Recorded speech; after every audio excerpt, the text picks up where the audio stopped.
Welcome into the best in paranormal podcasting. I know what it is.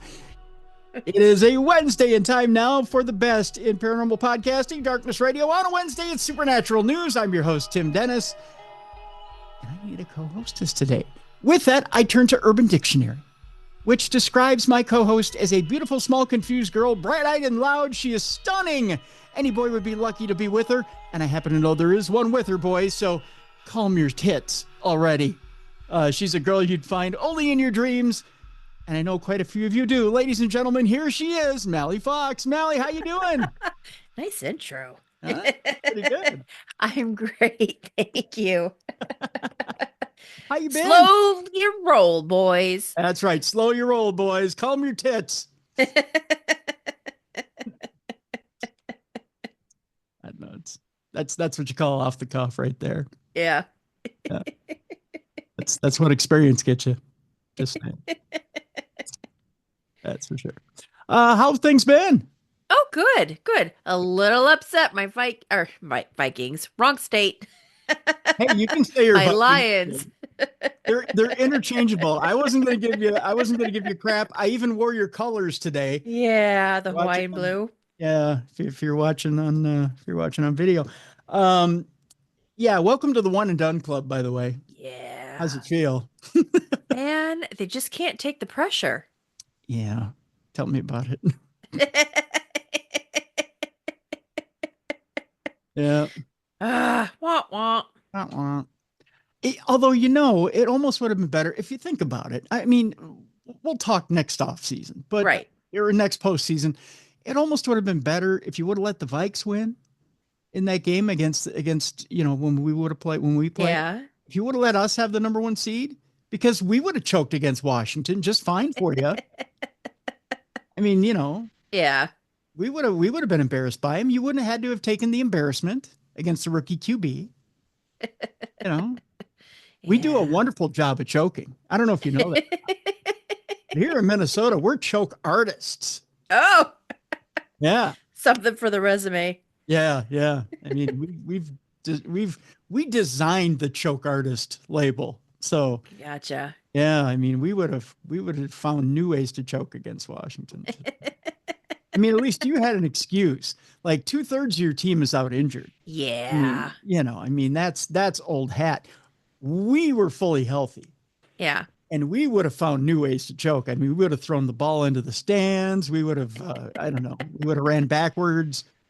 We probably would have scored touchdowns for the other team. We would have found new ways to let Washington. So I'm just saying, I mean, we have creative ways to lose. Yeah. I was just bummed because it was one of my predictions. Yeah, well, join the crowd. Yeah. No. Well, now we get the fixed NFL Super Bowl that we were hoping to see. I had stated it yesterday on the show that the NFL conspiracy is on, Mallie, and I can recap for you and for everybody else real quick that my new NFL conspiracy theory is about to come true. I had actually told Jesse Limekeeler off air, and for everybody here real quick, I'll recap for you real quick. 2/3 of my NFL conspiracy has come true now. Washington, I'm sorry, did kick the dog crap out of Detroit. Yeah. They went on and got the dog crap kicked out of them by Philadelphia. There was a close game between KC and Buffalo. KC moved on.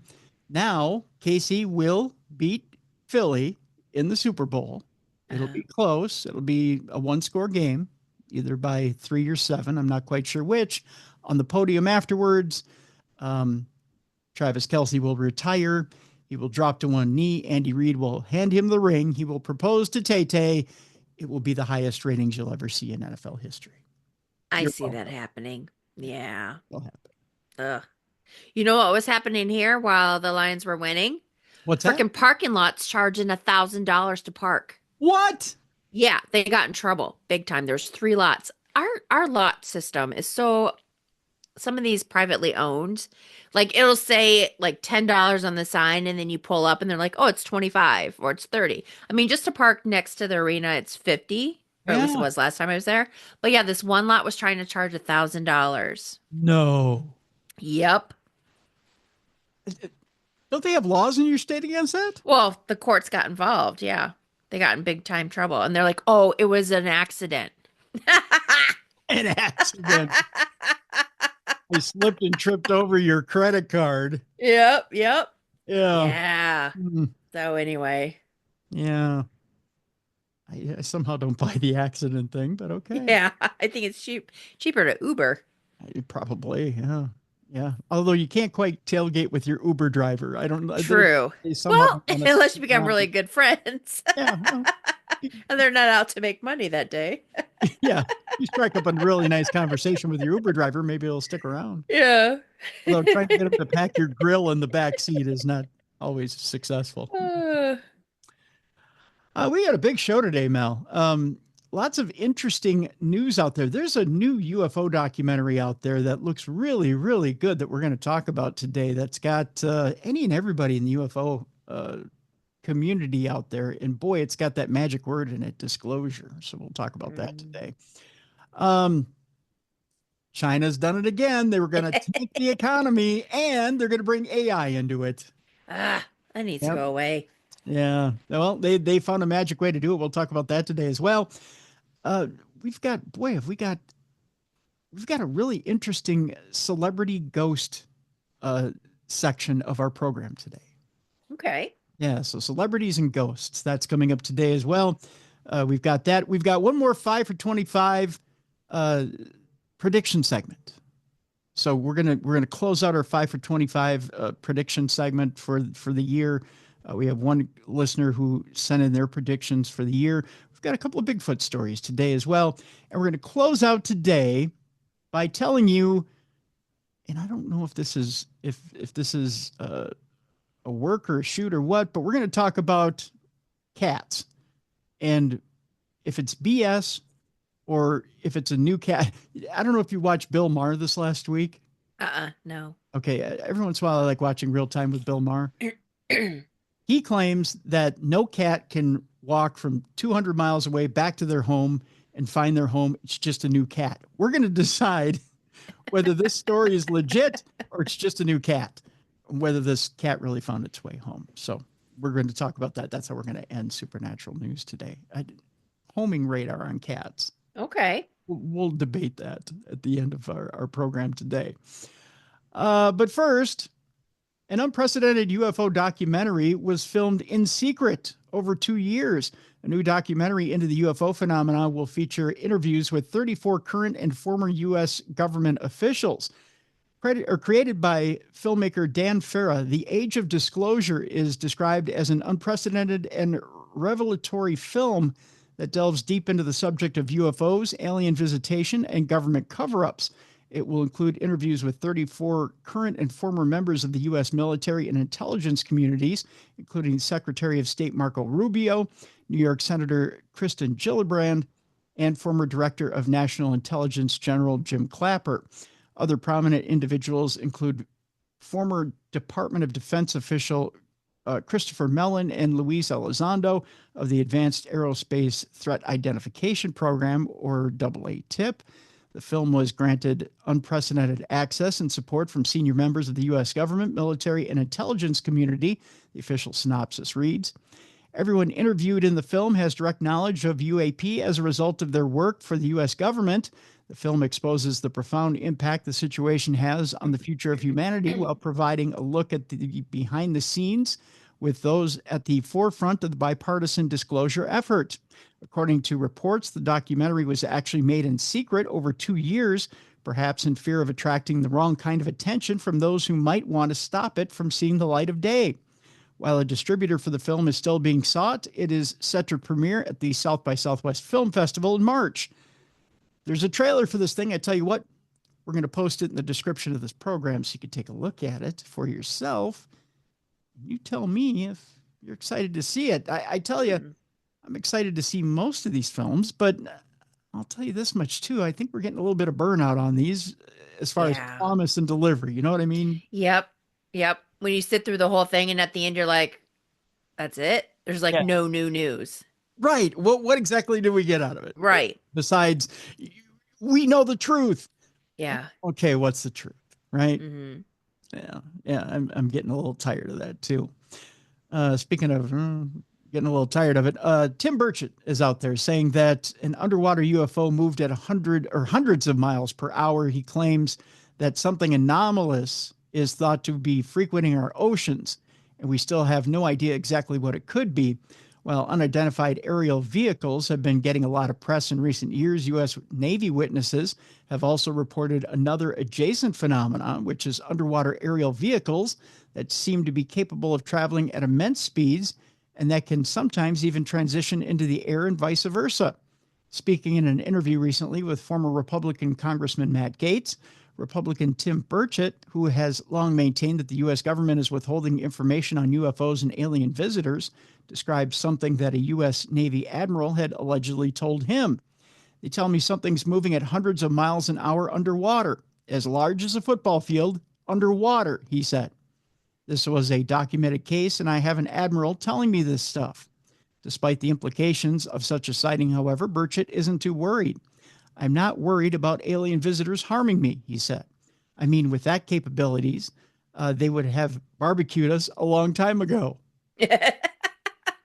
That's a nice way of putting it. Well, that's cheery. You know? Officially, the Pentagon, which has been investigating UFOs for years, does not acknowledge the existence of alien visitors. Last year, a formal report into the phenomena concluded that there was no concrete evidence and that most UFO sightings have conventional explanations. Nonetheless, there are many, including some inside the U.S. government, who remain adamant that there is a lot more to the subject than officials are letting on. You know, the reason I think Tim Burchett can stand there and go, well, I'm not too worried about it. They'd have barbecued us a long time ago is the fact that I think he knows there's a lot more going on than what we know. Mm-hmm. And that is that maybe some of this underwater action, that didn't sound right either, happens to be military. Yeah.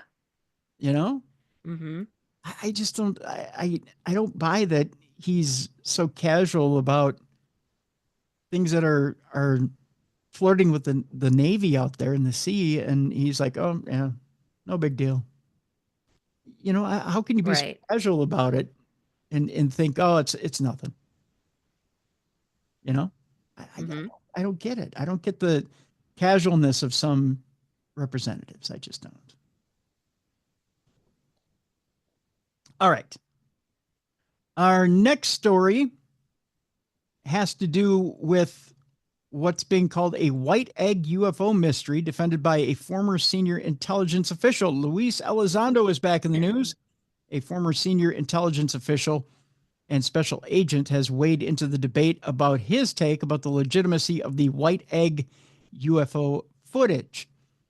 Former senior intelligence official has defended the white egg UFO mystery from skeptics. The clearest footage ever of an egg-shaped unidentified anomalous phenomena, or UAP, has been released by a whistleblower who has claimed we're not alone. U.S. Air Force veteran Jake Barber has said that he came within 150 feet of the UAP while he was flying a military helicopter. He described the object as unlike any man-made craft he had ever seen, as he shared his experience with News Nation's Ross Coulthart in an exclusive interview on Saturday. During the program, night vision footage shot by Barber was released, which allegedly showed the UAP suspended from a 150-foot line as the aircraft gently lowered its cargo to the ground. Describing what he saw, Barber said there was no engine, there was no thermal signature. I was operating at night when I finally came in to pick it up. So I'm working under night vision goggles at the time, and it was quite clear. I flipped them up, flipped them down, and looked at it a couple of different ways. Barber said the metallic pearly white object was about the size of an SUV. This is the same footage I think we looked at last week, believe it or not. He says, I can tell you that the reaction by my team, we all knew we were dealing with something quite extraordinary, he said. He added that over the last couple of years, it had been confirmed to him by ranking members of the UAP task force that they were working with NHI, or non-human intelligence, and it was not a unique experience. Debate over the credibility of the footage has swept through social media ever since the interview and the footage was released. And weighing into the argument about the legitimacy of the clip while trying to remain on the fence was Luis Elizondo. Luis is a former senior intelligence official and special agent who was recruited into a strange and highly sensitive U.S. government program to investigate UAP incursions into sensitive military installations and airspace. Defending what he saw as an obvious error in criticism, Elizondo has addressed the skeptics who had queried the lack of ground crew on site. Speaking in an interview shared on the YouTube channel, Lato Files, Luis argued, if you are picking up something that is truly exotic, are you going to have people standing right below it, touching it, if you have no idea what the hell it is? That's a good point. Yep. Yeah, I wouldn't be doing that either. You're going to keep people at a distance, Luis went on to say, because if this thing has some sort of biological effect, negative consequence, because it's radioactive or something like it is emitting something, or maybe it's super hot, there's no way to tell. You don't know what temperature it is. So this is my frustration with people saying, wow, there's no ground crew there. Well, maybe because you're not supposed to have a ground crew there. That makes complete sense. Right. I like how you go, wah, Wah. wah. I mean, if you have something that's particularly dangerous and no one knows what the hell it is, maybe that's not a great idea. I'm not defending it and I'm not attacking it. What I'm trying to say is that there's a whole lot of what ifs and questions regarding this. Even this short little video we have no idea about. And for people that just jump to a conclusion, I think it's premature. That's what Elizondo went on to say. I get what he's saying. I mean, I wouldn't, if I didn't know what the hell this thing was, I wouldn't stand underneath it either. I mean, it's kind of common sense, right, Mal? Right. Yeah, but there are a lot of people out there that don't have common sense, unfortunately. Yeah, I mean, you got to have balls the size of grapefruits to stand underneath something like that. Yeah. I mean, would you stand underneath a meteor that was falling from the sky? No. No. Because chances are you're going to get smushed, right? Yep. Yeah. I wouldn't stand underneath a UFO that was landing either. I'm just saying. Those are the people that are going to end up with a Darwin Award. Yeah. Just saying. Oh, people. All right. Gotta love them. You gotta love them. You gotta love them. I suppose they think, well, there's a whole extraction team there. Someone should be underneath, No. There's not a whole extraction team there. I don't know how to tell you folks this, but sometimes the government just doesn't work that way. They don't account for everything like that. It just doesn't happen. Our next story has to do with astronomers discovering a cosmic lighthouse that shouldn't exist. The object, a type of spinning star known as a pulsar, is rotating more slowly than anyone thought possible. When some of the biggest stars reach the end of their lives, they explode in spectacular supernovas and leave behind incredibly dense cores called neutron stars. Some of the remnants emit powerful radio beams from their magnetic poles. As the stars spin, these beams sweep past Earth and produce periodic pulses of radio waves, much like a cosmic lighthouse. The behavior has earned them the name of pulsars. Pulsars typically spin incredibly fast, often completing a full rotation in just seconds or even less. Over the last 3 years, some mysterious objects have emerged that emit periodic radio pulses at much slower intervals, which is hard to explain with our current understanding of neutron stars. In new research, we have found the slowest cosmic lighthouse yet, one that spins once every 6.5 hours. The discovery, published in Nature Astronomy, pushes the boundaries of what we thought possible. Our slow lighthouse also appears to be aligned with Earth in a way that lets us see radio pulses from both its magnetic poles. This rare phenomena is a first for objects spinning this slowly and offers a new window into how these stars work. The object that was discovered is named, are you ready for this? Don't try to memorize it, Mal. It's a long Okay. Ready?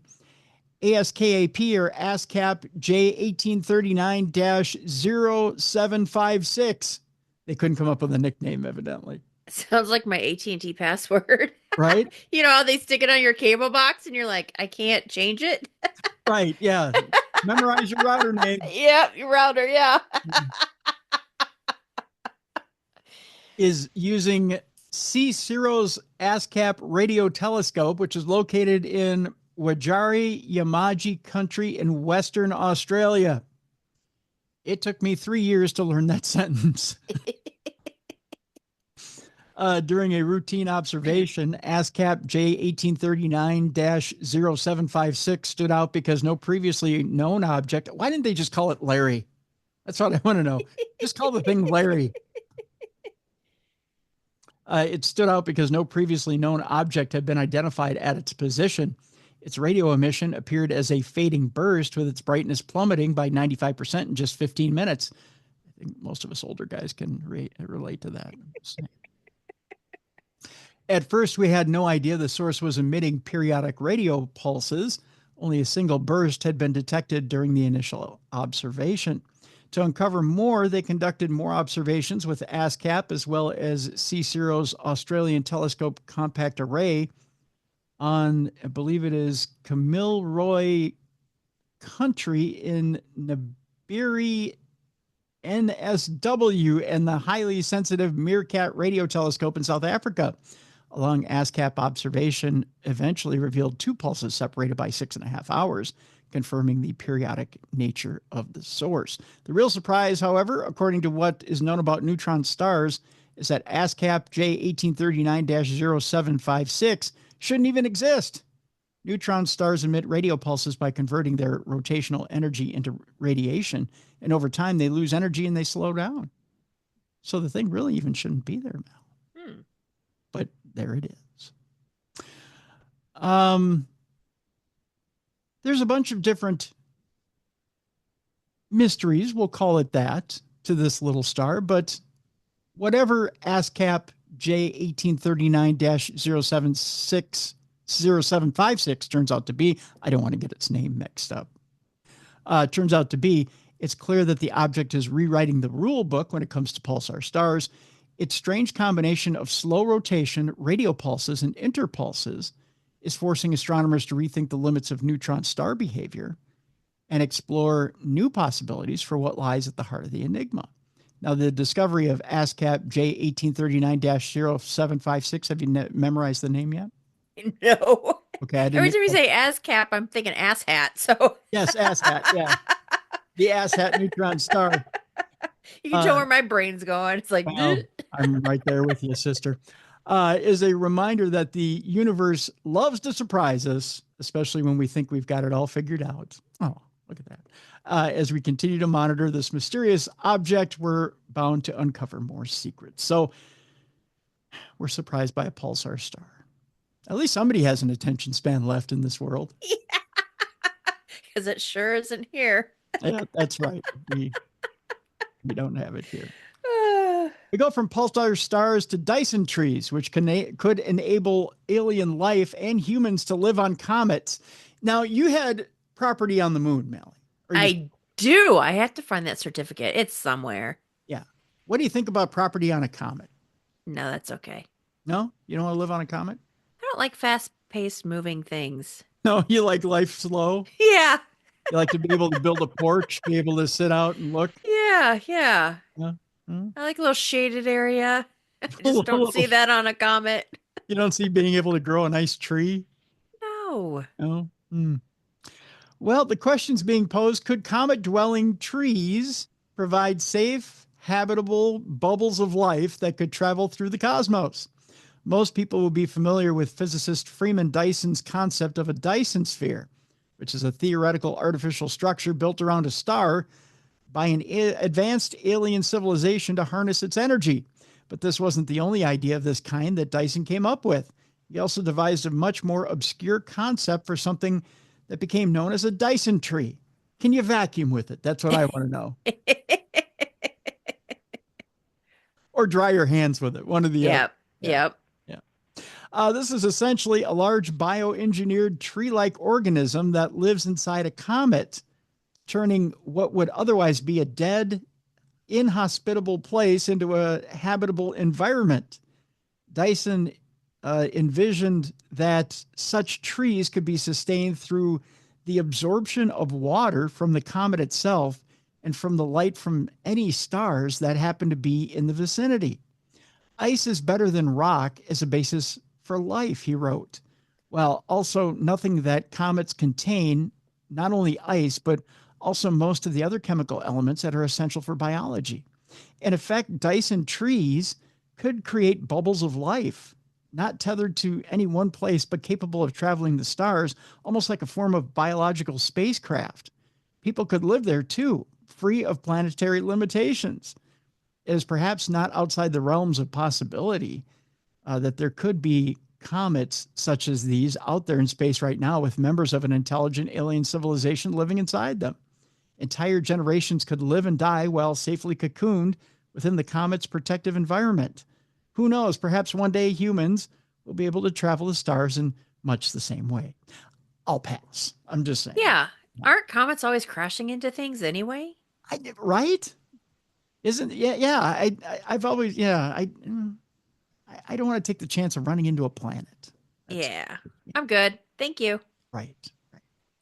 By the way, if you have a story for us for Supernatural News, you can send it in to at darknessradio.com, such as this listener did. We're going to end this segment on a little bit of a funny note. A newly discovered asteroid, Mallie, turns out to be a Tesla Roadster that was launched into space. Okay. Not all is hunky-dory with the space program these days. Evidently, we shouldn't have privatized all of space. SpaceX launched the Tesla Roadster on the maiden flight of the spacecraft company's huge Falcon Heavy rocket in 2018. So I know NASA wouldn't have done that, right? Huh. Well, let's find out more. Elon Musk's sense of humor is out of this world, evidently. 7 years after the SpaceX CEO launched a Tesla Roadster into orbit, astronomers from the Mirror Planet Center at the Harvard-Smithsonian Center for Astrophysics in Massachusetts confused it with an asteroid earlier this month. A day after the astronomers with the Minor Planet Center registered 2018 CN41. Yes, they named the thing. Go figured. It was deleted on January 3rd when they revealed that it was, in fact, Musk's Roadster. Dear God. The center said on its website that 2018's CN41's registry was deleted after it was pointed out that the orbit matches an artificial object, 2018 017A, Falcon Heavy upper stage with a Tesla Roadster.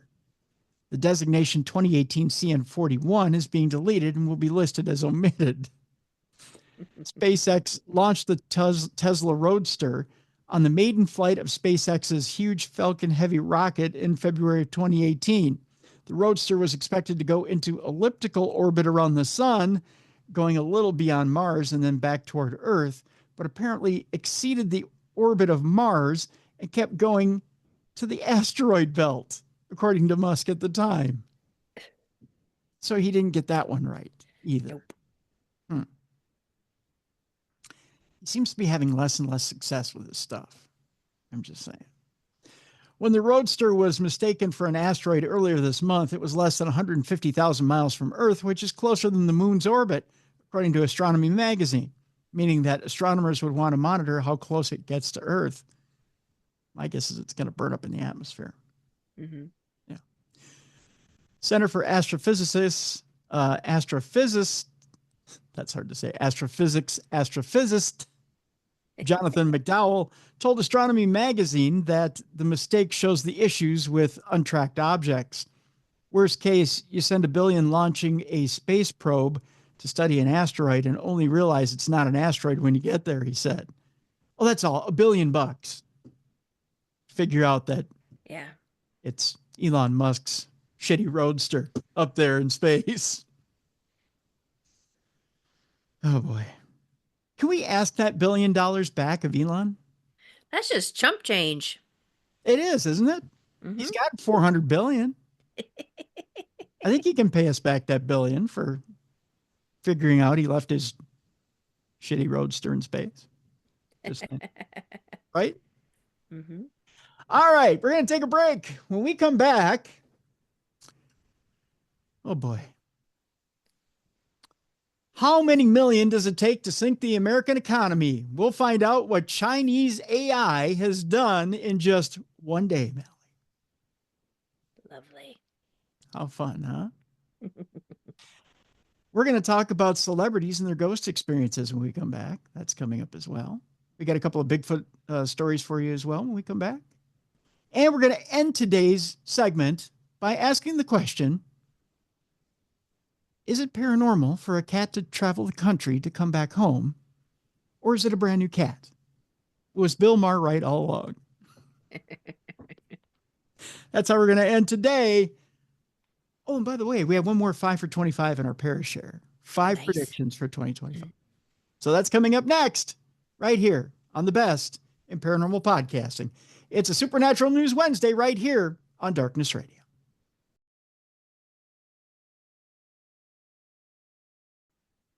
Welcome back to the best in paranormal podcasting. This is Darkness Radio. I'm your host, Tim Dennis. Right over there is my co-host, Mallie Fox.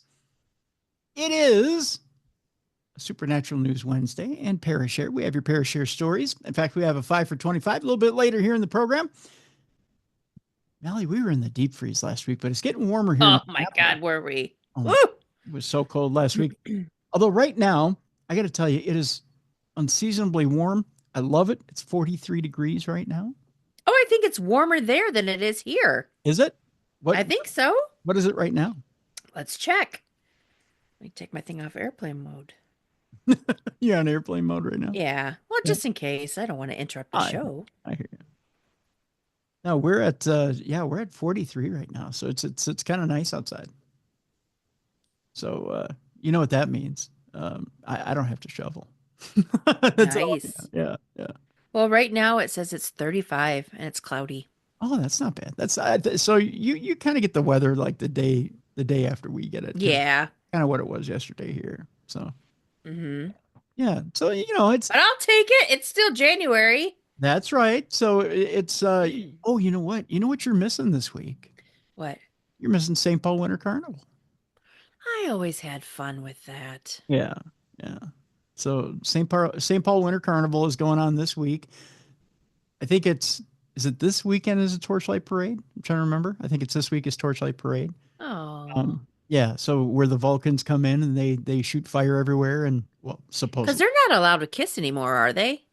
See, okay, so because I've been kissed before by them, but it was a long time ago. Right. Yeah. And we should clarify what this is all about for people. Yeah. They were like, what the heck is she talking about? What? Random rapes by Vulcans? Yeah. No. What it is you have these men that are dressed in red suits and goggles, and they're called Vulcans. And what they do is they're like a fire brigade. They come in and they warm up St. Paul, which is frozen. Of course, it's covered in ice and snow. And the idea is they bring fire and they warm up St. Paul and they chase away winter, right? At the end of at the end of the carnival, winter carnival. Well, they also wear black. Is it black makeup or black smudge on their? Yeah, on it used to be like a smudge thing. Yeah. Yeah, and they kiss you on the cheek, is what it is. Or or if they're getting frisky, they'll kiss you on the lips, I guess. Wasn't that what it was in the old days? Yeah. Yeah. Before it was sexual harassment. Right. Before it was sexual harassment. If you didn't like it, you just knew to run. Be like, nope. Right. No, thank you. Yeah. But it's now it's, yeah, I think they still, maybe they have to ask permission. I'm not sure, but yeah, I think they still do if you're open for it, they'll give you right mooch on the cheek or whatever. Were you with us the year that was it the head of the Vulcans is over in Anoka? No. No? The year that we went over and hung at his house over in Anoka off the No, run? I wasn't invited. Even if I was in Minnesota, you didn't invite me. It wasn't that you weren't invited. I just don't think you were hanging out with us that year. Well, I've been in Michigan for almost 10 years now. Yeah, I don't think you were hanging out with us that year. But because I would definitely remember if I was at the King's house. There was a year that we were, and I think it was after the Halloween parade, but we were over at the head Vulcan's house over in Anoka off the Rum River. Anoka. Off the Rum River, and it was, boy, it was nice. Hmm. Yeah, His house or his just house. the event? Okay. Yeah, no, his house. He had like a huge barbecue and everything. Nice. I took Derek to Anoka a couple of years ago when we came to visit, because he wanted to see the Halloween capital of the world. Right, and I tried to tell somebody the other day. I don't remember who it was. The Halloween capital of the world was Anoka, Minnesota, and they didn't. They were like, "What?" Yeah. Yeah, We hit up the antique shops and had a great time, and yeah. yeah, and then they were like, "Well, how did that happen?" And I'm like, "I'm trying to remember how it happened. Wasn't it just a marketing thing?" And I then think it was. I think yeah, it was. yeah. Yeah, it was like they were looking for a gimmick like in the 1910s or 1920s. Yeah, yeah. Yeah, so they Because just they put up banners and stuff for Halloween, but it's not in the movies that you think it's gonna be when you hear Halloween capital of the world. You're thinking right, they're gonna go all out. right. No. Like you're expecting Salem, Massachusetts, and you get Yes. you get small town America. Yep. Yep. That's what you get. Yeah, yeah, It's yeah. still cute though. It is. Yeah, it's a charming town. It really is. Yeah. Yeah. But yeah, yeah. So yeah, but so but his home was gorgeous. It was a Nice. gorgeous home, really nice. And Now, the do they rotate the head honcho like every year or I don't think it's every year. I think they serve terms. So gotcha. yeah, but yeah, it was really nice at the time. So but yeah, so there's this whole so the St. Paul Winter Carnival. It's a wonderful thing. They have a medallion hunt where Yep, I remember that. yep, which I think it's underway right now. I don't think anyone's found the medallion. I haven't heard anything. Hmm. But yeah, lots of good things for the Winter Carnival, and of course you have ice castles. Right now, the whole ice castle thing is going on. So Hmm. it's a good time. It's a good time to be a Minnesotan. That's for sure. Yeah, Winter's all because if you try to explain to anybody else that doesn't live in the state, they're like, why would you spend as much time outside in the freezing cold? because it's fun. Seasons are fun. I don't think for the rest of the nation that is just like, oh, it's cold. I want to stay warm. And uh, you never realize until you have seasons how much fun seasons are. Yeah, yeah. But That's I mean, I remember like any outdoor parade, you'd stand on cardboard. So like the holidazzle, you'd yeah, bring a piece of cardboard and you just stand on it all bundled up where you can't move your arms. And Lord forbid if you have to go to the bathroom right. Right. with all the layers on, the snow pants and everything. But yeah, it was just something you do. See, it's those type of memories that just they make you happy. Yeah. Oh God, oh, I said the word. Ah, I knew it was coming. Yeah, sorry about that. Now Just like a shot. You know it's coming. you do. Yeah, you just brace yourself. Well, I suppose we should get on with these stories. Mallie, it turns out it was only a matter of days.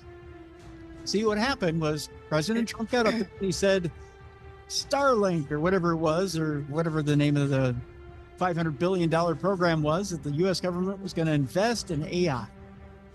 Mhm. We're going to make a ton of money with it, right? Because the Chinese figured out how to sink the American economy with one word. You know what that word is? Mm-mm. Deepseek. Turns out the Chinese and one company only invested $5 to $6 million and came out with Deepseek. And on Monday, managed to crash NVIDIA and other stocks on the stock market and cause a panic. Remember all the tech bros that got together at the inauguration? They're all, Yeah. woo, it was a good time in America. Yeah, throw that up there. 18% of NVIDIA went in the toilet on Monday. Thanks, China. 18%, over $5 to $6 million. Now, I'll give you a perspective here. It took one company $78 million to develop their AI. It took another company $200 million to develop their AI. Deepseek, $5 to $6 million. And the reason why NVIDIA and their stock tanked is because NVIDIA makes the chips that AI depends on. So somewhere Ah. there's a cheaper manufacturer. And it's only a matter of time before somebody finds it. Mm. So NVIDIA took a bath. So a Chinese artificial intelligence company called Deepseek is grabbing America's attention and sending a shockwave through Wall Street due to its new tech, which some experts say rivals that of OpenAI's ChatGPT. Which, by the way, here's the other thing. You thought we had problems with TikTok and the American government wanting to get rid of TikTok. Right now, you can go into your stores on your phone and get Deepseek, at least for right now. Oh, okay. Give it a minute, because it may be banned by the American government. Because, again, like TikTok, this is a Chinese app that you have to pledge allegiance to the Chinese government, but it may be taken off your phones very soon. Deepseek is also catching investors off guard because of the low development costs of its AI app, which Wedbush securities analyst Dan Ives pegged at only $6 million. By comparison, OpenAI, Google, and other major U.S. companies are on track to invest a total of roughly $1 trillion in AI over the coming years, according to Goldman Sachs. On Monday, Deepseek's rollout roiled shares of AI stalwarts such as NVIDIA, the high-flying manufacturer of advanced chips engineered for AI development, and Dutch company ASML, another chip maker. The Chinese company's tech is raising questions about whether demand for NVIDIA's chips could take a hit, as well as other investors are overvaluing tech stocks that have been buoyed by the promise of AI from Meta to Microsoft, experts say. Deepseek has taken the market by storm by doing more with less, said Giuseppe Setti, who is president of an AI market research firm, Reflexivity, in an email. This shows that with AI, the surprises will keep coming in the next few years. Deepseek's latest app comes just days after President Trump announced a new $500 billion venture with ChatGPT maker OpenAI, SoftBank, and Oracle, dubbed Stargate, which he touted as ensuring the future of technology in the U.S. AI-related stocks took a hit on Monday, with NVIDIA shares tumbling 17%, shedding $600 billion in value, and marking the single biggest one-day loss for a company in stock market history. Think about that for a second. Just that one little release. Mm-hmm. Boom. That, according to CNBC, ASML sank 6%, while Broadcom, another semiconductor stock, down 17%. Some energy-related stocks also plunged on Monday on investor worries that the new tech would require less energy to run, translating into lower demand for the tech sector. GE Vernova, which makes wind and gas turbines, plunged 21%. Electricity generator Vistra, 28% down. Isn't it something? The tech-heavy NASDAQ index slumped 3%, or 612 points, while the S&P 500 declined 1.5 points.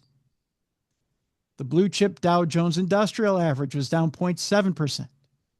Despite the sharp drop on the NASDAQ, it's far from the worst day for the index during the past 5 years. The worst one-day decline since January 27, 2020, came on March 16, 2020, when the index plunged more than 12%, as, believe it or not, it took COVID-19 to do that to the economy. But it's the worst day since COVID-19. And that's off of one app.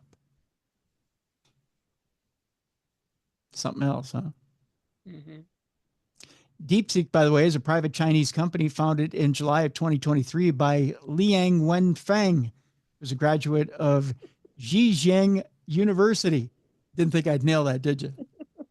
I'm impressed. I'm getting fluent in my Chinese. Yeah, you are. We're all going to have, right? That's plenty of days of reading a Chinese menu. One of China's top universities, who funded the startup via his hedge fund, according to the MIT Technology Review, Liang has about $8 billion in assets, Ives wrote in a January 27th research note. Liang, who had previously focused on applying AI to investing, had bought a stockpile of NVIDIA A100 chips, a type of tech that is now banned from export to China. Those chips became the basis of Deepseek, according to the MIT publication.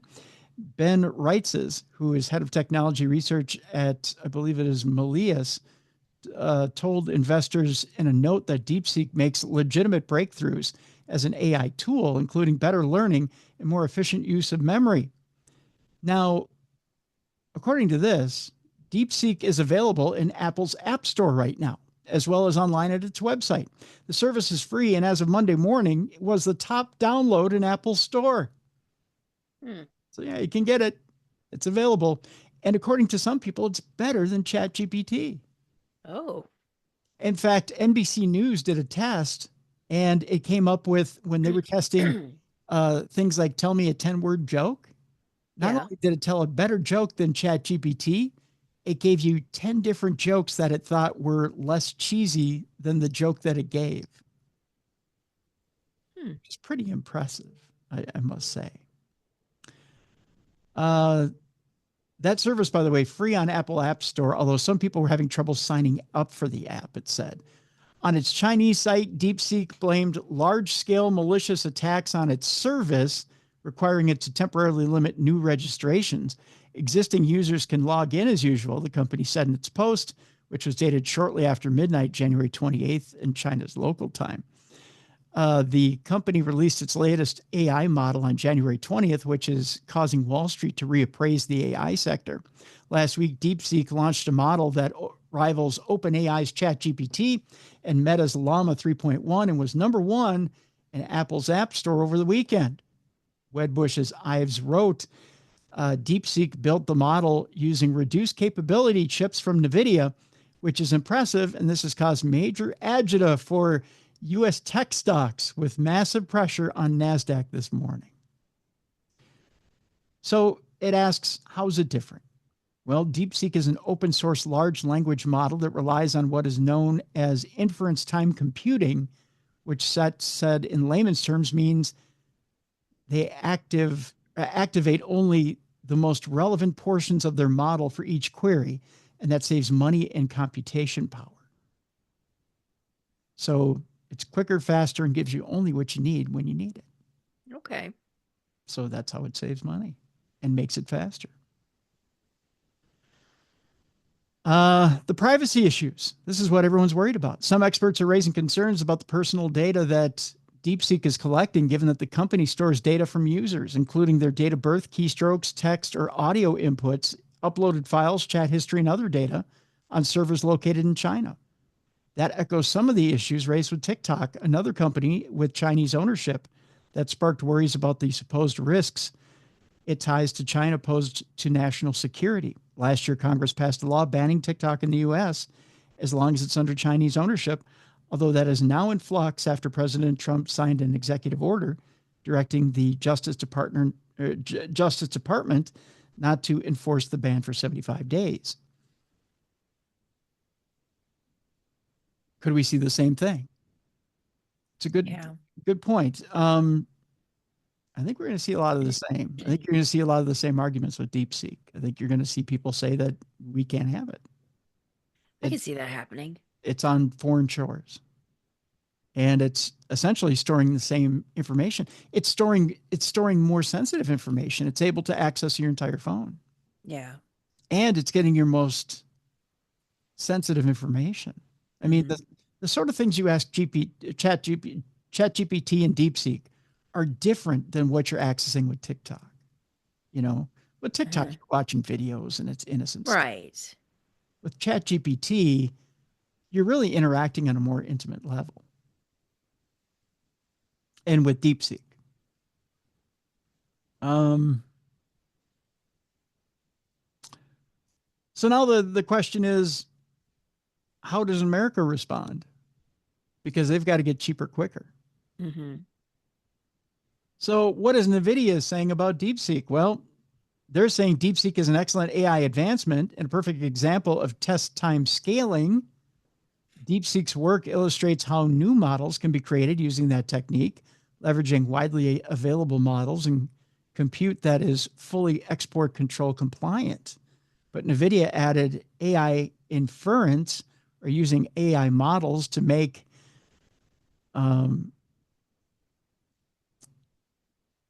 sorry, my article jumped here.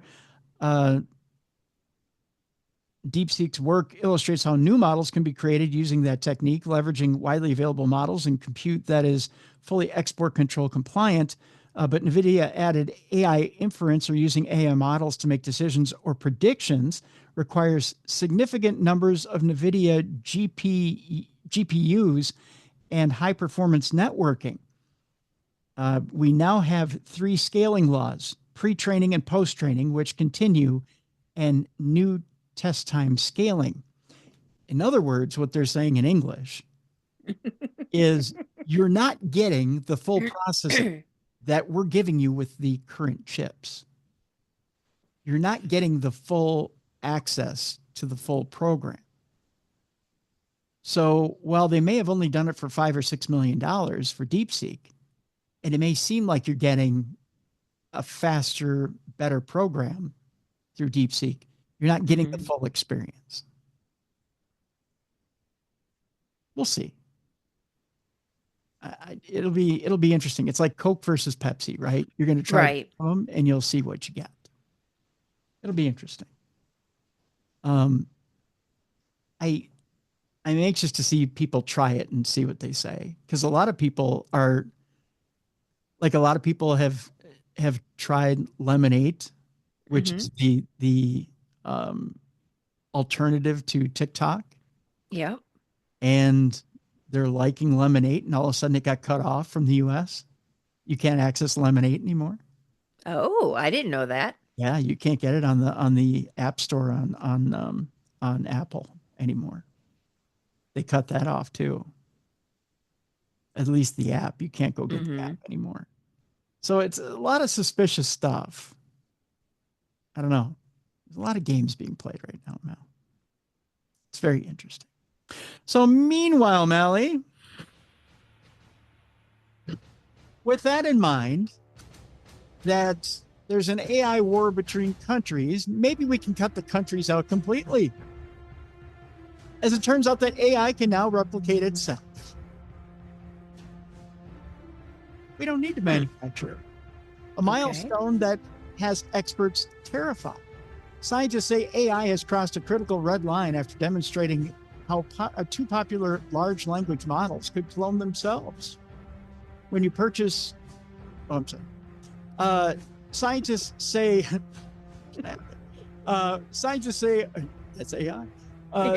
Scientists say artificial intelligence has crossed a critical red line and has replicated itself. In a new study, researchers from China showed that 2 popular large language models could clone themselves. Successful self-replication under no human assistance is the essential step for AI to outsmart humans and is an early signal for rogue AIs, the researchers wrote in the study published December 9th. In a study, researchers from Fudan University used LLMs from Meta and Alibaba to determine whether a self-replicating AI could multiply beyond control. Across 10 trials, the 2 AI models created separate and functioning replicas of themselves in 50% and 90% of cases, respectively, suggesting AI may already have the capability to go rogue. However, the study has not yet been peer-reviewed, so it's not clear if the disturbing results can be replicated by other researchers. We hope our findings can serve as a timely alert for the human society to put more efforts on understanding and evaluating the potential risks of frontier AI systems and form international synergy to work out effective safety guardrails as early as possible. It may not even need us anymore. Yeah. Fun stuff, huh? Are you going to sleep well yet tonight? Oh, Lordy. It's getting harder and harder. Although, meanwhile, there's one more. Oh, geez. Then I swear we're done. I thought we were 2 and done. Normally.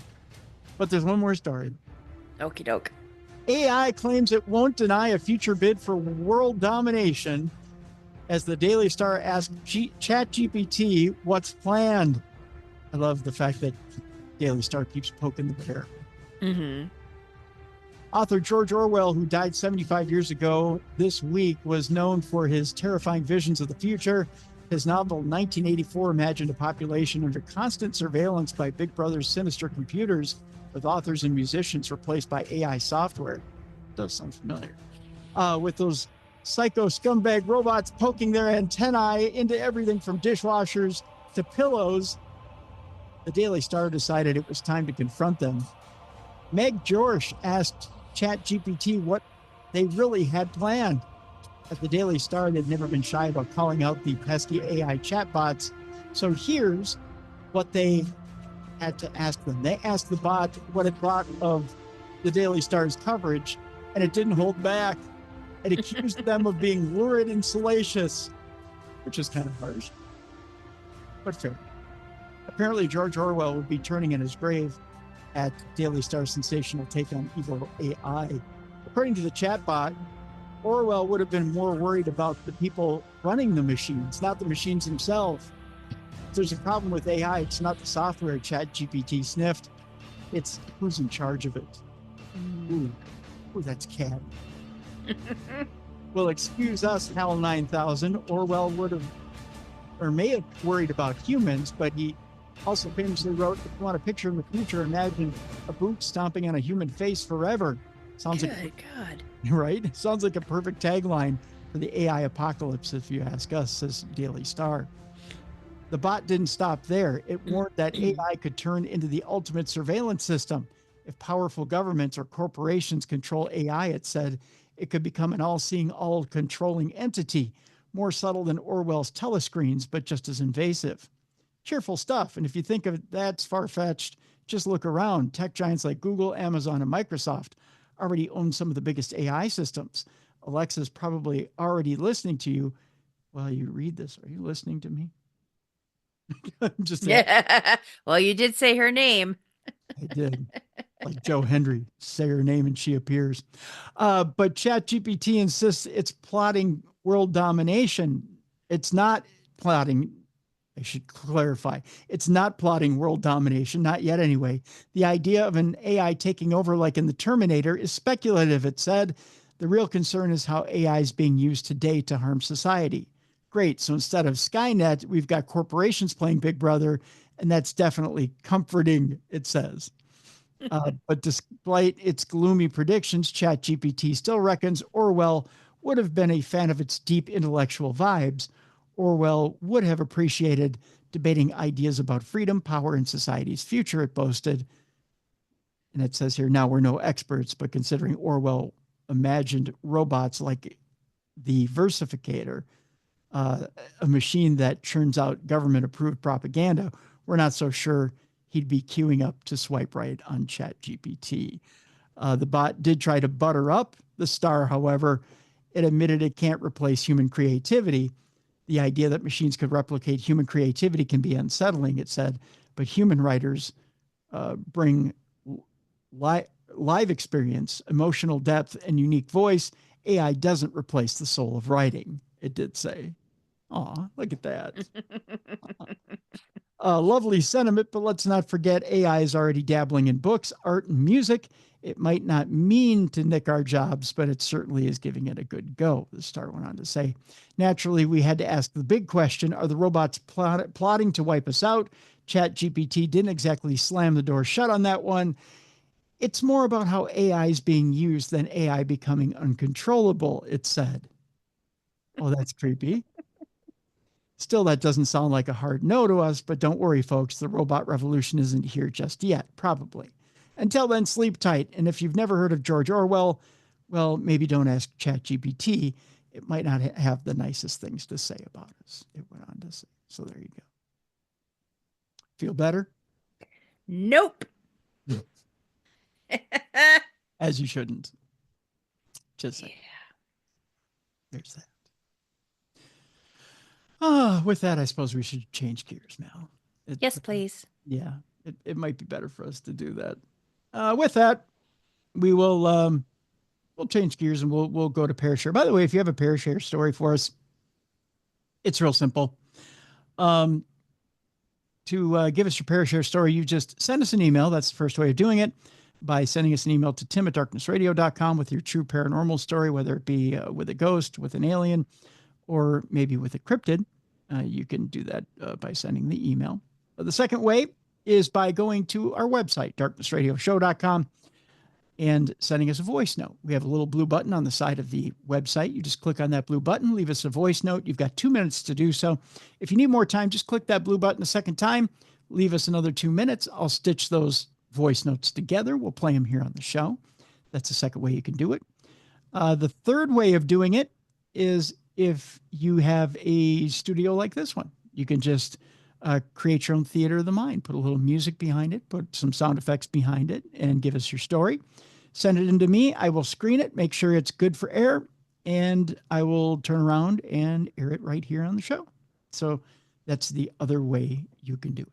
So with that, Mallie, we have one more 5 for 25 here, the 5 predictions for 2025, and it comes from the other Tim. That's how he addresses his email. And it says, my predictions for 2025.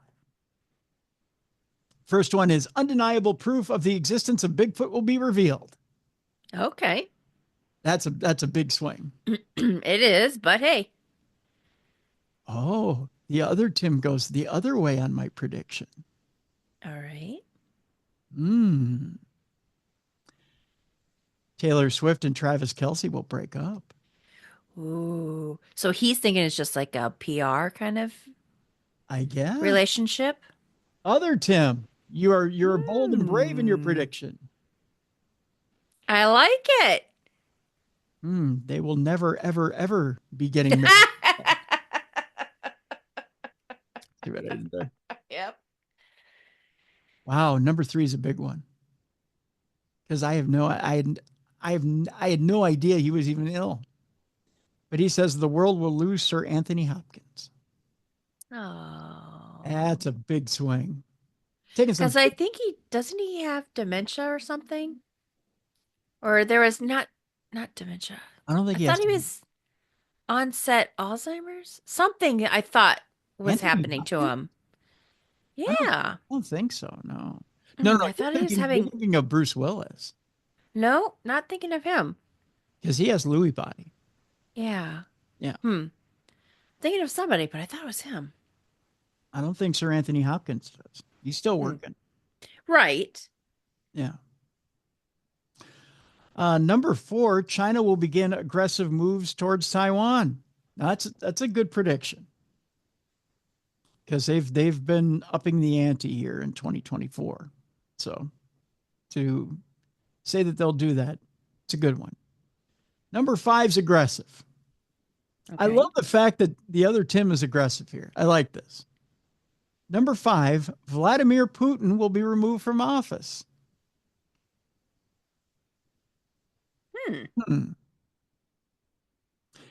And the other Tim has a 4-year prediction here. President Trump will not finish all 4 years of his second term. I don't believe it will be caused by assassination, but by illness. Oh. Interesting. He says, thank you, as always, for entertaining us and my humble predictions. Well, thank you, other Tim. Those were definitely strong. I like those. Very interesting indeed. I like it. I'm glad he shared his thoughts, though. It's a different way of thinking. Oh, hey, if that's what you're feeling, that's what you're feeling. I like it. It's interesting to see how the world moves in just in the confines of a year, right? Yeah. Because you never know. I mean, a year ago, we read out of that kind of British Farmer's Almanac, and it said there was going to be an assassination attempt on Trump. And we skipped right over it. I mean, it was like, oh, yeah, whatever, assassination attempt on Trump. And it came true. I didn't even realize that until I was doing the anniversary show, until I was editing the anniversary show and looking for predictions for 2024. And I went, wow. No idea. Because it was so out of the realm of reality. Right? And when it happened, didn't it feel like you were out of body when it happened? It was weird. It was very weird. Yeah.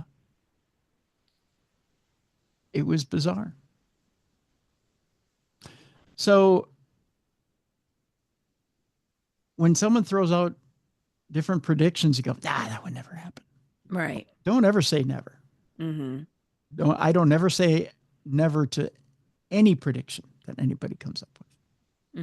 Because in this day and time, anything can happen. Yeah. That's for sure. That's for sure. Oh, so you're correct. Sir Anthony Hopkins? Hopkins, Thomas. Hello. Hopkins, he does not have neither, but he does have Asperger's. Yes. Yeah.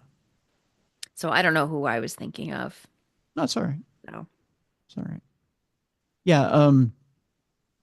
The only one I can think of in the acting world right now that's suffering with anything like that is Bruce Willis.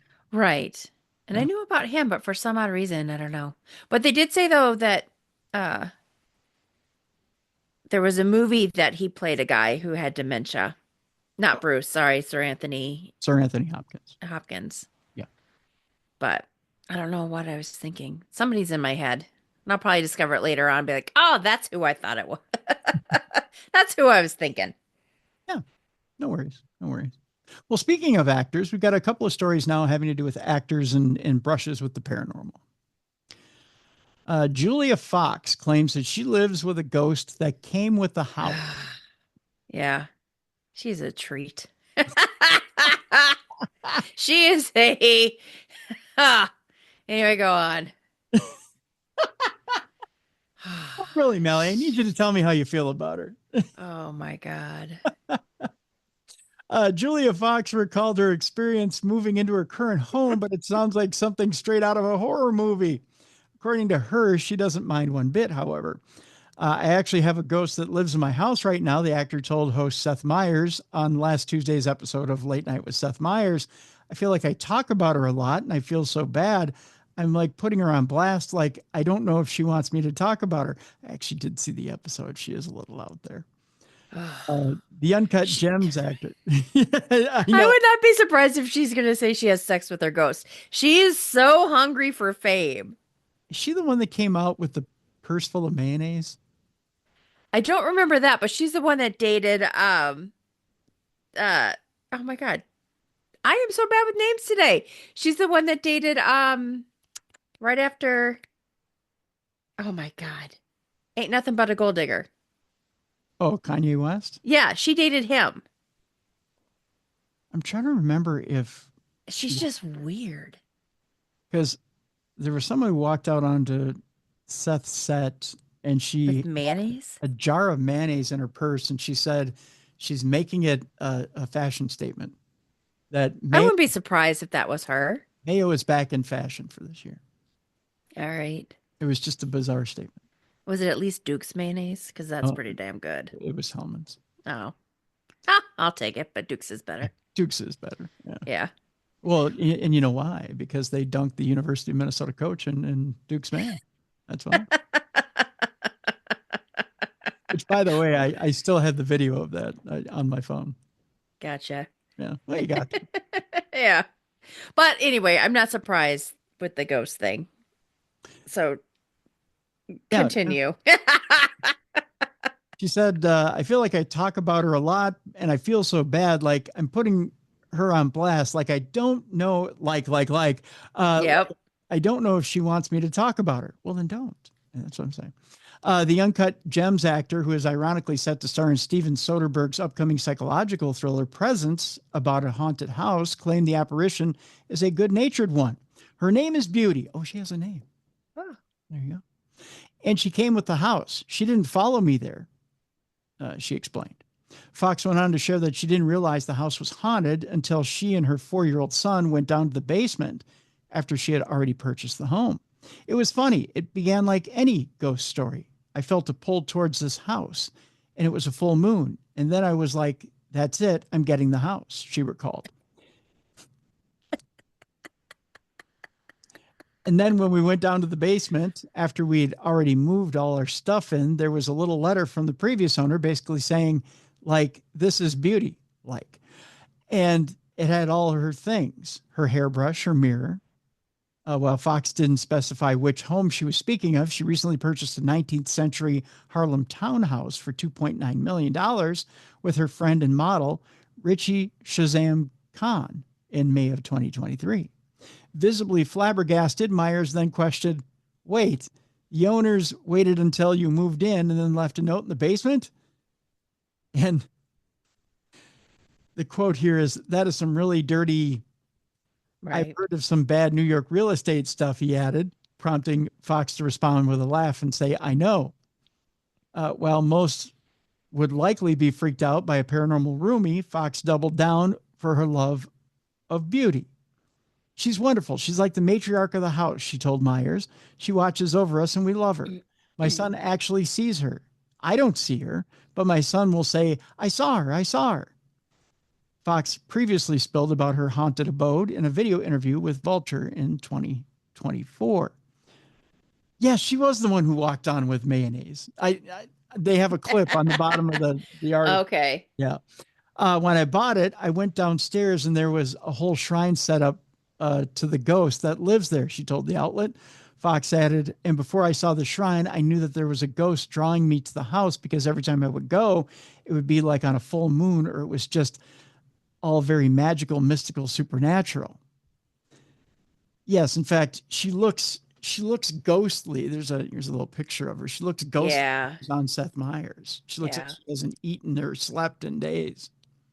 She's very creative with her outfits. So you always see her like at Fashion Week and stuff, but she's an interesting one, that's for sure. See, I'm going to see if on this clip, I'm going to fast forward and see if there's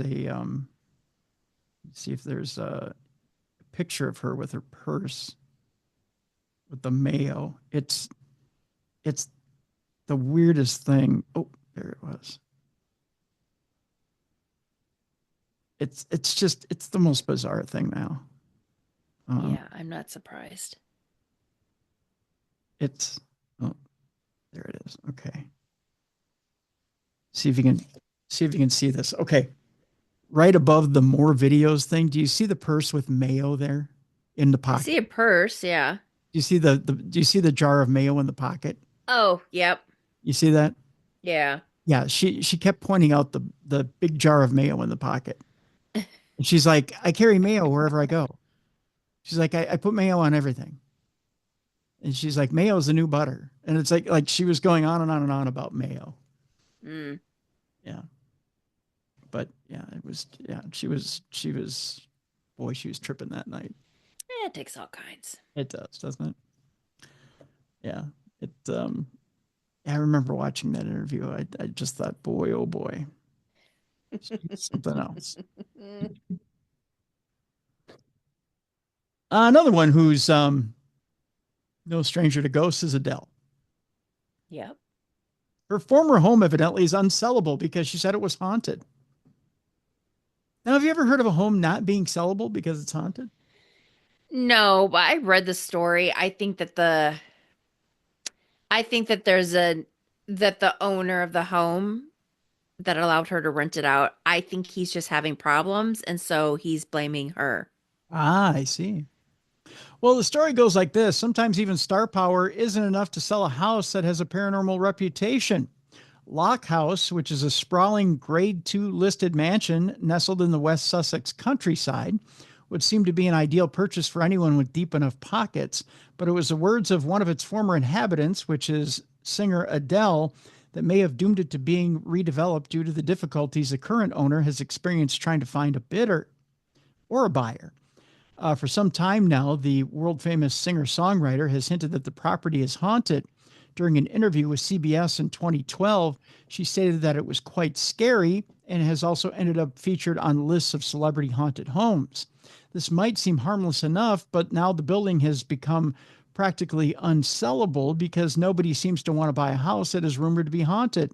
The plan now is to convert the building into 3 separate houses and a cottage. Adele blighted the property, saying it's haunted. The home planning statement reads.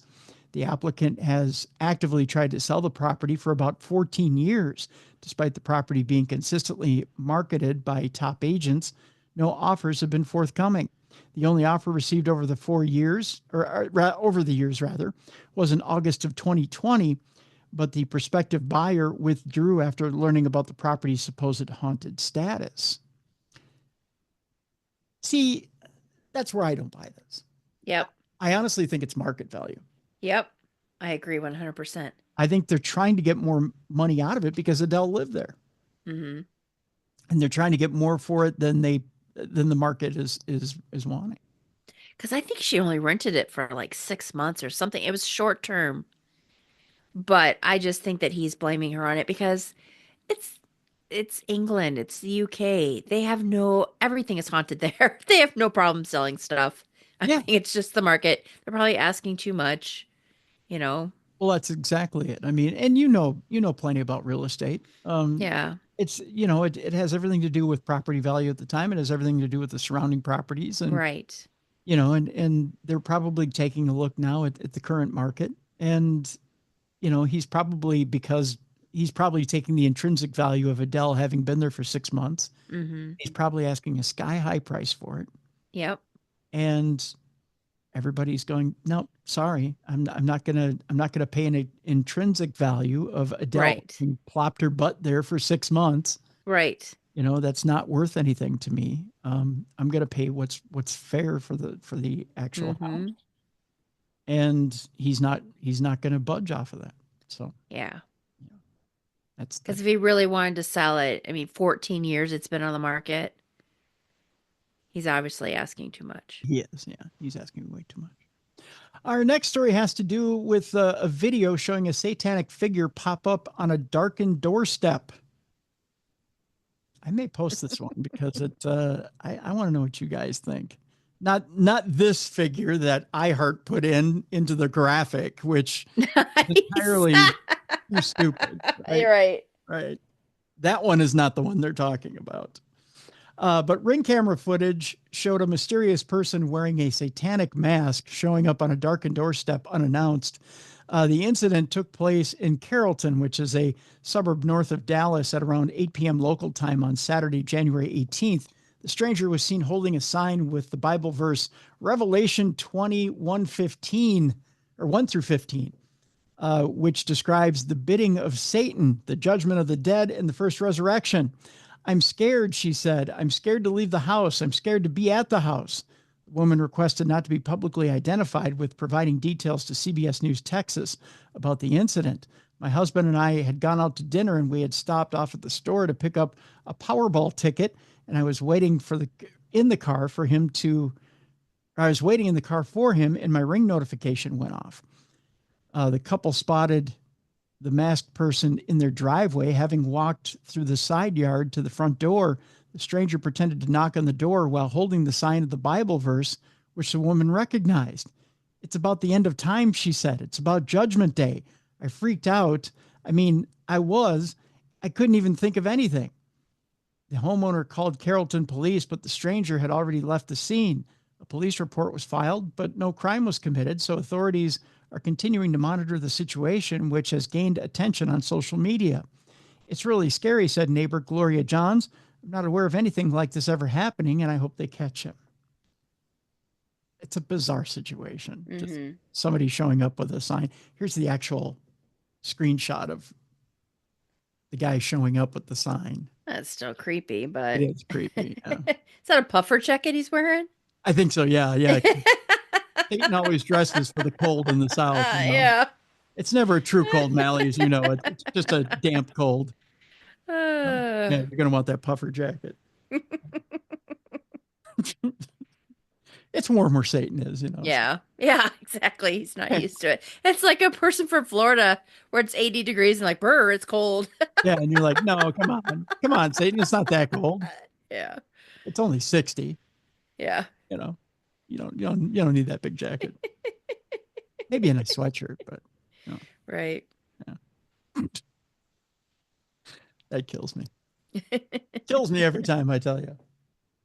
Come on. You don't need a big jacket. Anywho, our next story has to do with a 200-year-old witch's bottle, which contains something surprising. The bottle was analyzed by a British university after being discovered during excavations at a building site. It was unearthed by workers who had been digging trenches at a construction site on Seaview Street, Cleethorpes last year. Oh, there's a comma there.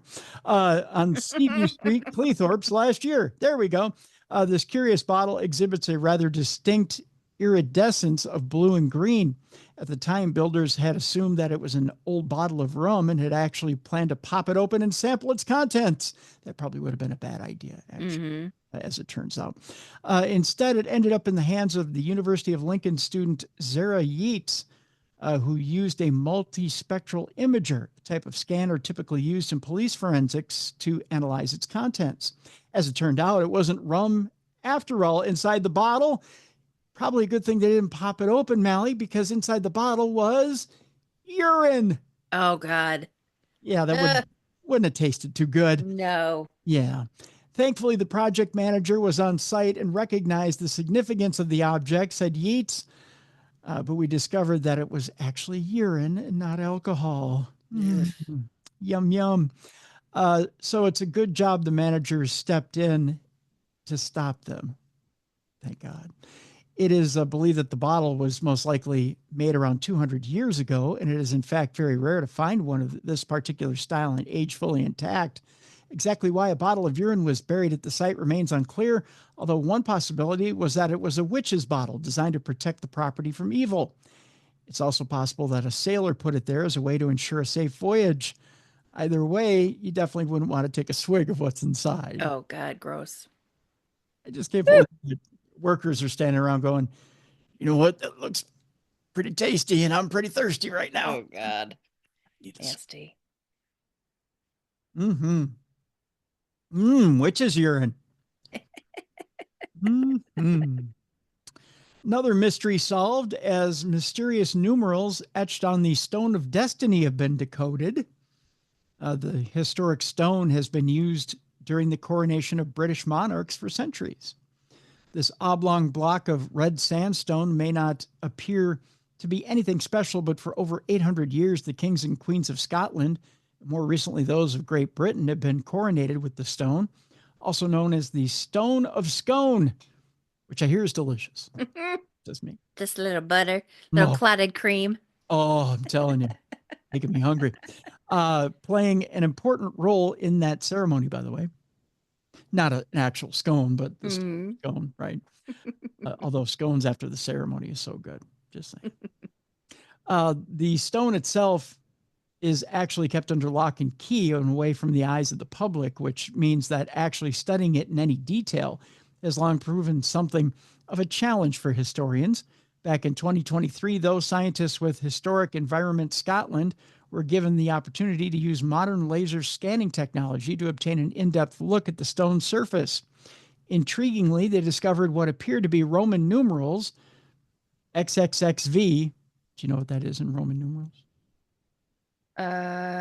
25? 35. 35. XXV? XXXV. Oh, I only heard 2 X's. Sorry. Yeah. 3 X's and a V. Etched into the stonework. Now, more than a year after the discovery of these etchings, Professor Sally Foster, an archaeologist at Stirling University, believes that she has determined what they mean. The answer, she argues, lies in the fact that the stone had been damaged in 1950 when it was stolen from its home in Westminster Abbey by a group of students. After it was recovered, each fragment of the stone, of which there were 35, was given a number. The main stone itself, which was mostly intact, was most likely number 35. Go figure. 35, or XXXV, is 35 in Roman numerals. Professor Foster believes that number was etched onto the stone by stonemason Robert Bertie Gray, who oversaw its repair in 1951 after it was recovered following the theft. It fits in with his sense of humor and with him putting his own mark on the stone, she said. Sometimes things are just that simple, Mallie. Yep. Yeah, it's nothing big to get worked up over. All right, it's time now to turn our attention to cryptids, as an Oxford scientist weighs in on Bigfoot, aliens, and the Loch Ness Monster. It would be no exaggeration to say that Professor Tim Coulson is less than enthusiastic about cryptozoological creatures. While some scientists are trying to track down answers to some of the world's most controversial enigmas, others remain adamant that such efforts are pretty much a waste of time. Oxford University biologist Professor Tim Coulson is one such individual. He maintains that cryptozoological creatures such as Bigfoot and the Loch Ness Monster are a scientific impossibility, and that the chances of them existing are so tiny as to be confidentially discounted. In particular, he cites the necessity of breeding populations and the complete lack of any conclusive physical evidence, as well as a lack of time necessary for something like Bigfoot to evolve. His quote is, "I would dearly love for Bigfoot, Yeti, the Loch Ness Monster, and other cryptids to exist, but the scientific evidence says otherwise," he wrote recently in an article for the European magazine. The other quote is, "The likelihood of such beasts living undetected in the forests, mountains, and lakes in great numbers for thousands of years without leaving a single skeleton, fossil, bone fragment, or skin sample is hard enough to swallow. But when we also consider the biological and evolutionary factors that determine these species' purported existence and long-term survival, the likelihood reduces to the point where it becomes so tiny as to be confidentially discounted as pure fantasy and fun figments of our imagination." I bet you he's real fun at parties. Yeah. Just saying. Yeah. Like, who invited him? Right, yeah. Boy, who shit in the punch bowl? Must be for Coulson. On the topic of aliens, however, Professor Coulson is somewhat more open-minded. Thank God, finally. Because we have only explored a fraction of even our local neighborhood, it is much too early to rule out the existence of aliens, be they simple bacteria-like organisms or little green beasts with long necks and oversized heads, he wrote. Then he took a Xanax and went to bed. Just saying. Well, that was cheery. You ready for the next one? Yeah. All right. Just saying, he was a little negative Nelly on that deal. Just a tiny bit. Mm-hmm. All right, let's see here. Try to bring up our next story here. It's not cooperating. Let's see here. All right, next story. Bigfoot was once included in an official U.S. Army Atlas of Washington State. Now, they're believers, Mallie. Mm-hmm. Yeah, Professor Coulson may not be, but they are. The inclusion of Sasquatch as being part of the state's recognized wildlife has been proven a curiosity. Back in 1975, the U.S. Corps of Engineers published a comprehensive 114-page book entitled The Washington Environmental Atlas, which cost $200,000 to produce. The book took several years to compile and contained detailed information on the wildlife, environment, and geography of the region, as well as maps, diagrams, photographs, and more. It contained entries on plants, archaeological sites. Shouldn't have drank before the show. Rivers, forests, and just about anything and everything else that anyone could ever need to know about Washington State. But there was one addition that continues to raise eyebrows to this day, an inclusion that has sparked a great deal of debate and speculation over the intervening 50 years since the book's release. In a part of the book about wildlife, the authors had oddly decided to include an entire section all about Bigfoot, treating the cryptozoological creature as though it was a genuine, accepted part of the state's established inhabitants. Now, while it does acknowledge that the existence of such an animal is disputed, its inclusion in a U.S. Army Corps of Engineers atlas remains a rather baffling peculiarity. The book makes reference to hair samples being tested in FBI laboratories and claims that no matches could be found to any known species. It also goes on to describe the creature's physical characteristics in great detail, including the size of its feet, as determined from footprint plaster casts, and even its facial features. It even mentions other similar cryptids cited in the USSR. Ultimately, it's not particularly clear why such a serious, expensively produced, and thoroughly researched publication would include a cryptozoological creature in its guide to narrative animals and native animals. There's even a cartoon on the same page poking fun at the decision to include it. It's quite interesting. I'll tell you what, I'm going to post this article in the description of the program so you can see what the page looks like, because it's quite interesting, Mel. If you take a look here, this is what the page looks like. Okay. But it's got a little drawing of Sasquatch there. Mm-hmm. Yeah, interesting. It's kind of interesting stuff. The fact that the U.S. Army Corps of Engineers would go, oh, yeah, and then there's Bigfoot. And, it just happens to be out here along with everything else. And here's kind of what the cartoon of the creature looks like. Kind of weird that they make a cartoon about it, too. Right. Yeah, it's all kind of bizarre. I don't know. Go figure. That government has a sense of humor, after all. Just all right.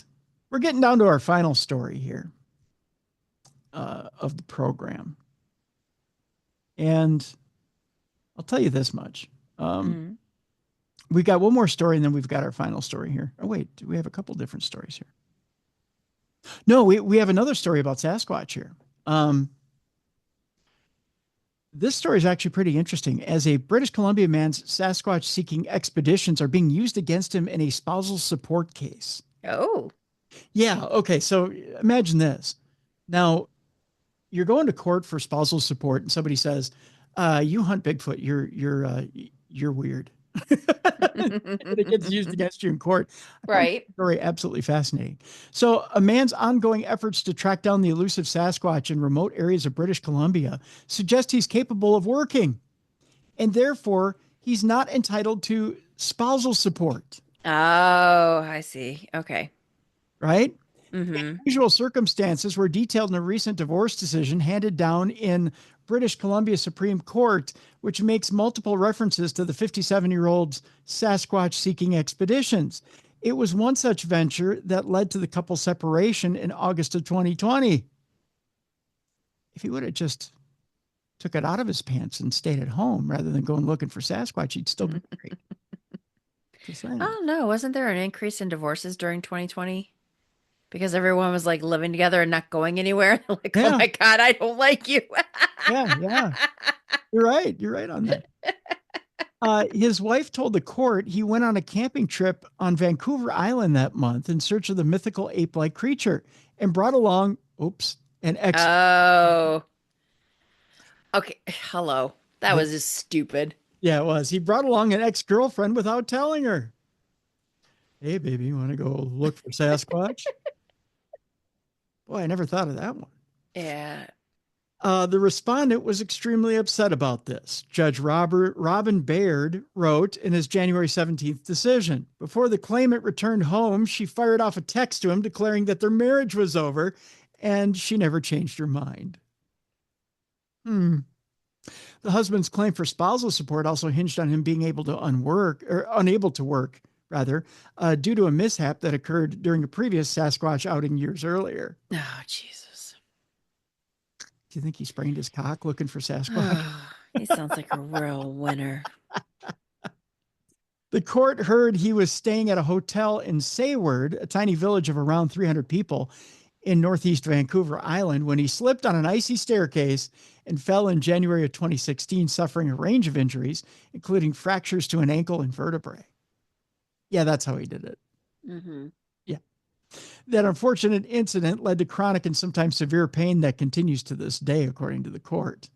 But Bayard was ultimately not convinced the husband was left totally disabled by the accident, or that he cannot earn income from employment of some kind or another, partly because of his ongoing Sasquatch-related endeavors. I love this case. The claimant continues to enjoy camping, fishing, hunting, riding quad motorcycles, and exploring remote areas of British Columbia in search of Sasquatch, the judge wrote. Isn't this neat? I hope he was denied. If he can do all that stuff, traipsing through the woods and stuff, he can work. People can work from home. He can work in a chair where he doesn't have to stand for long periods of time. He's fine. You think? Yep. Baird also noted that the husband testified with some pride at being designated a gifted student in school and had made it clear that he rates his own intellectual abilities to be far above average, Mallie. Something that the judge found could help him find a job if he's. Yeah. Oh, I'm feeling good for this wife or ex-wife. Oh, yeah. Good riddance. There's more. I accept Kick that that he loser to the door. I accept that he is no longer suited to work requiring a lot of physical strength or stamina, he added.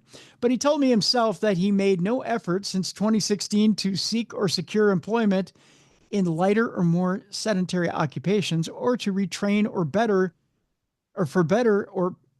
for better paying low impact jobs in keeping with his superior intellect and aptitude. That is why. Superior intellect. I love how she put that. It's so condescending, yet so true. The judge also found the husband's evidence to support his medical condition dated, as it was the same he'd used while applying for a federal disability pension 6 years ago in 2018. The husband was approved for that pension, which is now supplemented by provincial assistance payments. He also received, get this, a $350,000 settlement for his injuries at the Sayward Hotel.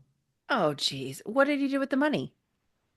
I think he spent it on camping trips with the ex-girlfriend. Just saying. Bayard approved the couple's divorce, effective 30 days after the judgment, without awarding spousal supports or legal costs to either party. So the divorce is final. Nobody gets any support. Mm-hmm. So there you go. That's the story there. I just think it's funny that he's like, oh, my neck, my back, my crack, and need spousal support. The judge is like, go away. Loser. Yeah. I think you could probably get a desk job. Mm-hmm. He had a cushy life and then he screwed it over. Yep. Literally. Yep. That's kind of a funny story, isn't it? Yeah, that is funny. Blame it on Sasquatch. They didn't give his name, did they? Because watch, we probably know him. We probably do. Listener, we're totally ripping on him. Yeah. and it turns out he'll be at Missouri Paracon. Yeah. He's speaking. Yeah. No, they didn't give his name. Good. Although I'll probably come up to the table. He'll probably come up to the table and be like, "Bro, why did you harsh me, man?" Didn't mean to. One more story, and then we'll get to our kitty story, and we'll ask the question: nature or nurture? How the F did you get home?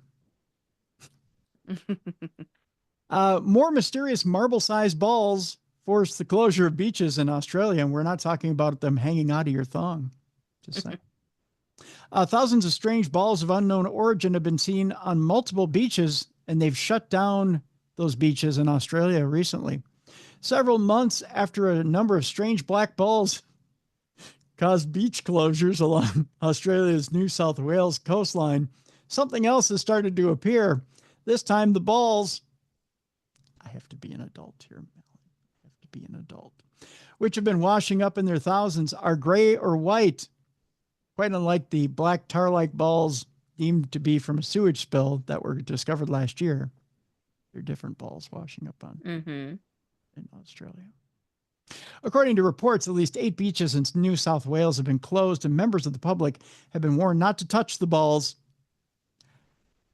in fear that they could be hazardous. I say go ahead and touch them, girl. They ain't going to hurt you. That's so creepy. Northern Beaches Mayor Sue Hines told Guardian Australia that they could be anything. We don't know at this moment what it is. That makes it even more concerning. They're just balls. There's something that obviously is leaking or dropping, floating out there and being tossed around. Be careful when you toss them balls around, just saying.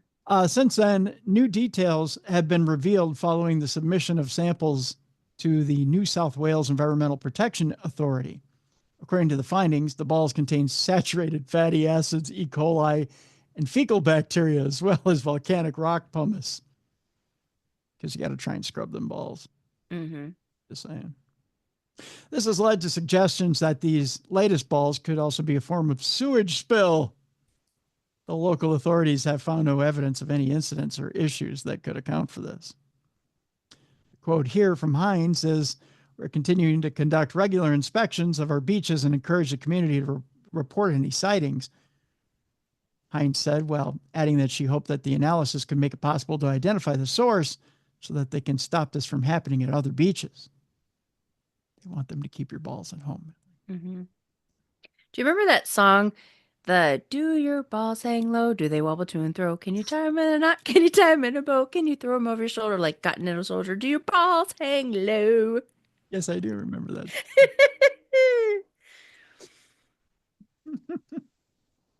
Well, evidently they wash up on the shore. Yeah. At Australia's core. Can you put them on a beach? Can you wash them? Dirty balls. Yes. Can you wash them one each? Can you scrub? Does one hang lower than the other? Can you wash them with some pumice? Can you eat them with some hummus? Do your balls gross. hang? Nasty. Can you eat them with hummus? I'm just trying to make new lyrics. There you go. All right. Our final story. Do you believe that kitties have a sense of direction and can find their way home from hundreds of miles? Or like Bill Maher recently said on Real Time with Bill Maher, it's just a new cat. Just answering to the They same. probably find their way back. Dogs can. I'm thinking they can. They're just more stubborn than dogs. Think so? Yeah. I don't think it's a new cat. Bill Maher had the best joke ever on Real Time with Bill Maher.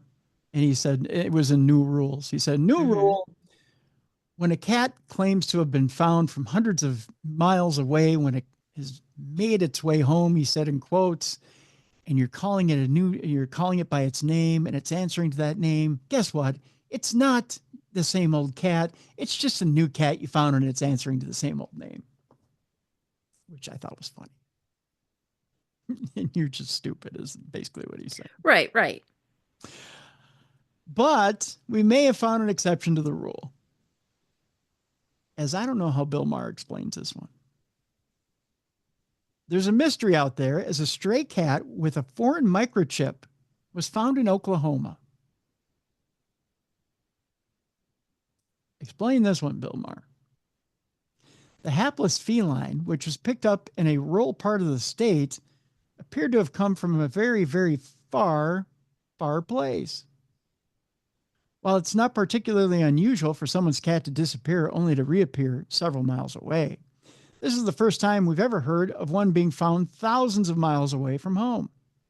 The cute little gray cat, who has since been nicknamed Samson, was recently brought into Sand Springs Animal Welfare in Oklahoma after being found roaming the area. Given the fact that the cat was well groomed, staff expected to find that it belonged to someone local. But when they checked the microchip, they were in for quite a surprise. It turned out that the cat was registered to someone in the UK, some 4,000 miles away, Mallie. Right. That's weird. Yeah. The mystery deepens further still when, upon contacting the registered owner, it turned out that their cat wasn't actually missing. The cat was still there. So who did Samson belong to, and how did he end up in Oklahoma? Right. Yeah. Well, he would have had to have been shipped over, as it was really expensive to have them shipped over, and then to have been quarantined and all kinds of stuff. Animal welfare coordinator Tracy Anderson told the First Alert 4 News. So somebody loved this cat and put the money into getting him over here, but it's just hard to tell what happened to them. Maybe they passed away or something. It's just really hard to tell. But he's with us, and he'll get a good home either way. Huh. Weird story, huh? Yeah. 4,000 miles away. Not injured, not waterlogged. He certainly didn't swim. So how did Samson make it? Unless he hitched a ride on a UFO or teleported. Right. Or jumped a ride on a time slip or something. But he made it. I want Bill Maher to explain that one. Yeah. As I doubt he walked. Right. Yeah. Unless he took the land bridge from Russia to America. I don't know how. Yeah. Yeah. Huh. Interesting. Yeah. Well, good on Samson. If you want to see what Samson looks like, there he is right there. That's Samson. Oh. Yeah. So there you go. Good on Samson. Evidently, he earned his name. Mm-hmm. Yeah. So that'll do it for today. That's today's supernatural news. Again, folks, if you have a story for us, or if you have a Parashare experience you want to send to us, send it in, tim@darknessradio.com. If you have a Parashare experience that you want to send in a voice note, just go to darknessradioshow.com, click on that blue button on the right-hand side, and leave us that voice note. You have 2 minutes to do so. If you need more time, click that blue button a second time. I'll stitch those voice notes together. We'll play it right here on the show.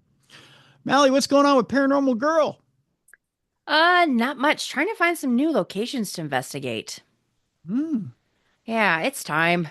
Got to get out of my hibernation. So I'm kind of checking that out. But yeah.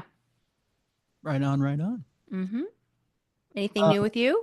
Yeah, Missouri Paracon. I'm going to be at Missouri Paracon end of February. I'll have more details coming up in the events page on darknessradioshow.com. Keep checking the events page there. Keep checking the store as well at darknessradioshow.com for new stuff. The YouTube page. Keep looking at the YouTube page, as we will have new ways for you to participate through memberships and other new stuff. There's new stuff developing on the YouTube page as well. If you don't know where to find the YouTube page, it's the original Darkness Radio. That's the name of the YouTube page. So, and we encourage you to subscribe as well. Become a subscriber over there. Subscribe over at the YouTube page. Let's see, what else? Oh, the Darkness Radio Apple app. If you have an Apple device, whether it be iPad, iPhone, whatever it be, download go to the store and download the Apple app for Darkness Radio. So that's the all new version of that is up and going. We're moving and shaking here, Mallie. We're getting things done. Very cool. That's what I like to hear. Yeah. Let's see. What else? Oh, if you'd like to be an executive producer of the show, give me an email, tim@darknessradio.com. Our executive producer today is Troy Palmer. So we want to thank Troy very much. Thank you, Troy. Thank you, Troy. And I had one other note today. What was the note? Oh, on the show tomorrow. That's right. I got to do our tomorrow on the show. Tomorrow on the show, a couple of old friends stop by. Grant and Rihanna Wilson will be here, and they will be talking about the trips that they've been on recently, Ghost Adventures. Wait, I didn't say wrong show. They're doing a crossover. Ghost hunting adventures, I meant to say, that they've been doing. Trips that you can go on and explore yourself with them. You can go on some ghost hunting adventures with them.